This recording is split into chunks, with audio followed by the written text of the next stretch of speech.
Yeah, you do. Yeah. Well, one thing I can say on the, well, we'll start with,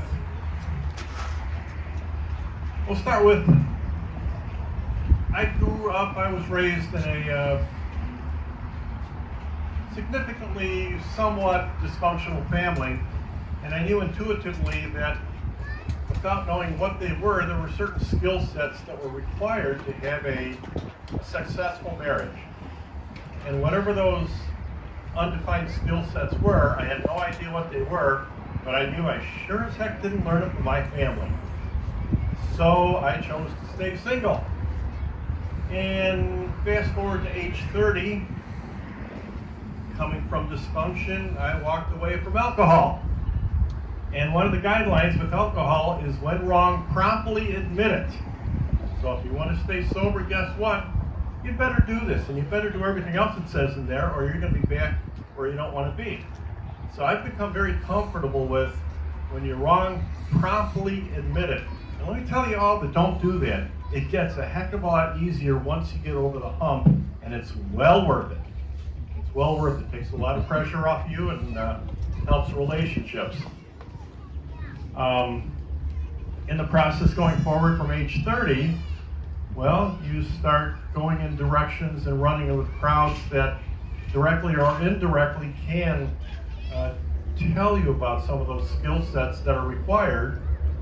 And lo and behold, the fruit of the Spirit kind of hits all the bases, doesn't it? So I got married around age 43, 44, something like that. In those 14 years, I kind of hit those bases and needed to, and found them fascinating and utilized them. So, wow, I was able to get married, and I think we're somewhat successful and happy in that marriage. Coming forward now to this class, this exercise that was put on, it really resonated a lot. Like, it didn't surprise me that that was all there in the Bible. Part and parcel of life was reading the Bible. But even having that background, growing through the Bible and growing through growth programs, it still helped with this program that was put together. Carol and I camped on the loved one, Fruit of the Spirit, love. And actually, I saw the exercise, and Carol's not going to want to do this, so I'm not even going to bother asking her. And then, like the Holy Spirit might do, it's like, I'm sorry, I didn't ask you. Why don't you go ask your wife instead of you answering for her? And think, yeah, okay, maybe I should go ask. Carol, would you like to do this? And she looked at it and, yeah, you know what? I think we ought to do it. Surprise, surprise. We did it, worked through it.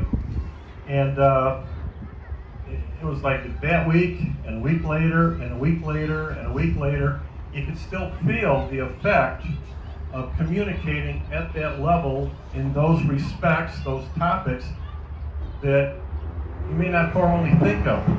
Life in general kind of pulls you away from those concepts of honesty or different aspects of love, forgiveness, or being sacrificial.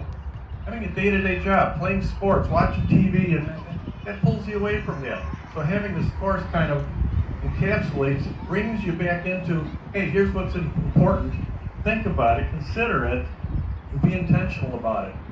We did that, and it was very well worth it. So I printed all the things out, and I'm going to keep it as a primer to remind me some things. Yeah, I think this week we'll work on week 3 or something. It's very useful, very insightful. So